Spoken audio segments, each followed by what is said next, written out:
Okay, good afternoon, everyone. We're going to be talking to you guys today about a project that myself and Matthew have put together, and it is the Bitcoin Incentive Fund for Educational Scholarships.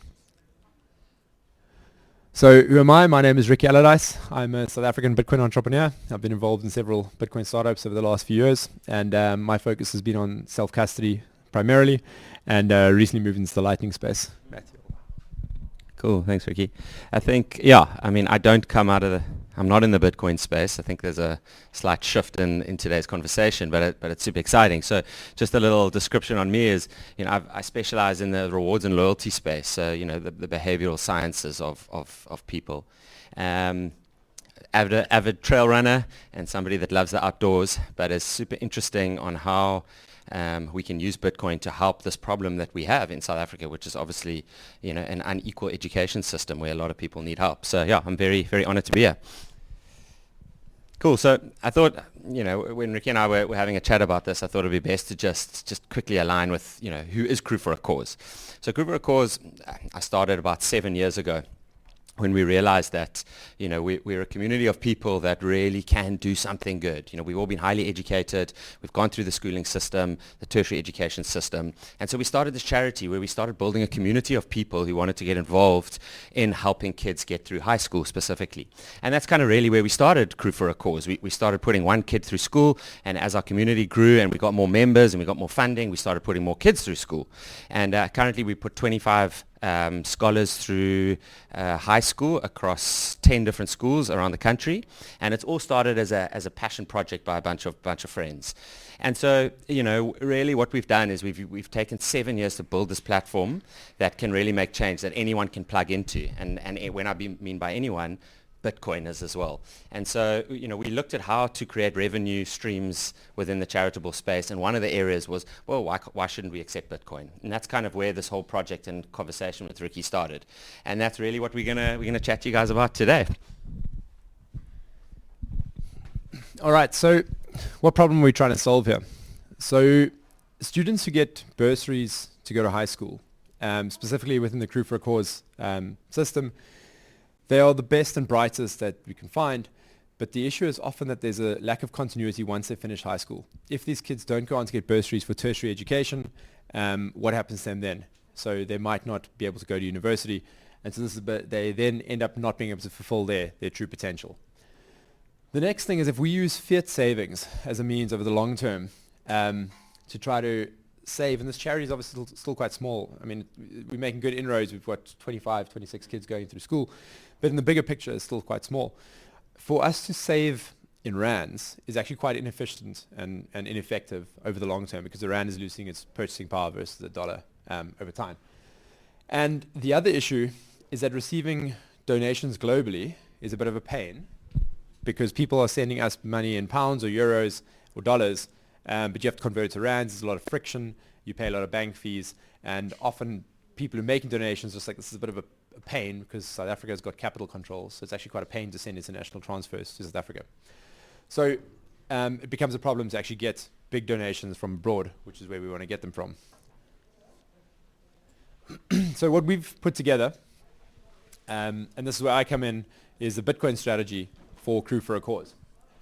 So what we are proposing here today is a Bitcoin fund that accumulates donations from people all over the world, and we put a portion of those Bitcoin donations into a wallet for each child when they start grade 8, when they start high school, and we give them watch-only access to that wallet. And then every year, as more and more donations come in, we allocate more and more Bitcoin to their wallets, and they can only access these funds if they hit certain KPIs, so that's just getting a university exemption, passing their final year in high school. When they do that, they hit all the targets, the Bitcoin is theirs. So they've got 5 years to accumulate Bitcoin. So, just to support that, just to support what Ricky's saying, I think the education system is so unequal at the moment, and although our sandbox is high school, so we're passionate about high school, and we believe high school can add a lot of value to a kid's life. But as soon as they finish high school, essentially our funding stops. And, there's obviously a process to get into universities. There's a cost, and, and I'm sure you're all familiar with that. So a big part of why we want to do this is we want to start building a tertiary education fund for these kids that we're putting through high school. And I think that will have incredible meaning. Not only will that Bitcoin grow, but they can get access to it that can hopefully start funding tertiary education for these kids. And I think it's just a nice way of just looking at it slightly different. None of this exists anywhere in the world. So, for us, this is something unique, and it's something we really think can have a big impact in their lives after they finished high school. Cool. Thanks, Matt. Yeah. So it like Matt said, it's a great tertiary fund, but it might not only be for tertiary education. We're not going to be prescriptive to these kids about what they need to do with the Bitcoin when they finish. If they want to go and start a business, or if they want to buy themselves a vehicle, or if they want to, it's their money, they've earned it. The point is just that it's very difficult to create a strong incentive for someone to really succeed. And we think that by first off educating them about Bitcoin from the start, from grade 8 when they enter the program, educating them about Bitcoin on an annual basis, and then having them actually be able to see the value of their Bitcoin in real time whenever they want to, becomes a very strong incentive for them to perform and to hit their targets.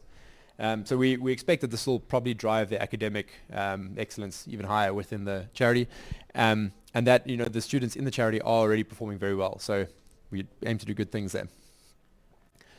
So from a technical aspect, how does this work?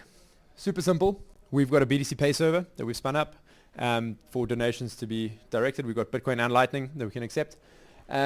What we'll do is the Bitcoin will go into the Crew for a Cause wallet. Crew for a Cause is a fully regulated NPO. They've got all the correct licenses, etc. And they do annual audits. So anyone who wants to have a look can have a look and see what's happening in the books, that we're not taking the Bitcoin ourselves and rug pulling the kids. And that is transparency is obviously very key on all of this, and that's certainly what we'll strive for. Yeah. Yes. And then so the aim, what we're aiming for here is 30% of the donations are split into each student's on-chain wallet. So 70% are kept for annual fees. Now, this might sound a bit skewed. Why is only 30% going to their wallets and 70% being spent? That's because there's actually massive costs associated with getting these kids to finish high school. So we want to make sure that they actually have everything they need to actually get to that point where they can finish high school. So that's where the bulk of the money we spent, but the remainder goes obviously into their wallets. And like we said, the wallets are set up for the kids individually. They get watch-only access. Cool, guys. So that's it in a nutshell. If you would like to have a look at our BTC Pay server and how to make a donation, you can scan that QR code. That'll take you to the Pay server. And that's it from there. Cool. Thank you very much. Thanks. Are there any questions? Yeah, We've still got 10 minutes. I think, so. What's like capital? You've got to use the... Oh, I have to use it. so Okay. that I can hear you on the... Oh, what's like capital? I don't know what the word was. Capital control. You said of people trying to donate, here in Africa. So there's this pernicious thing in South Africa, and it exists in many African countries as well, where we have closed economies, where the Reserve Bank has restrictions on money moving out of the country. Into the country also, but it's highly controlled. The government needs to know essentially how many rands are in circulation in South Africa. So in the US or the UK, for example, there's no capital control, so you can freely send money in and out of the country. It's not the case in South Africa. So Bitcoin obviously pierces through that very easily, and it just makes it a lot easier for us to solicit donations internationally. Yeah, and also the friction, right? So if someone wants to send us $50,000, the whole $50,000 arrives. If they want to send it through the conventional banking system, less than $50,000 arrives. Yeah. Any other questions? Cool. Thank you very much, guys. Cool. Thanks very much.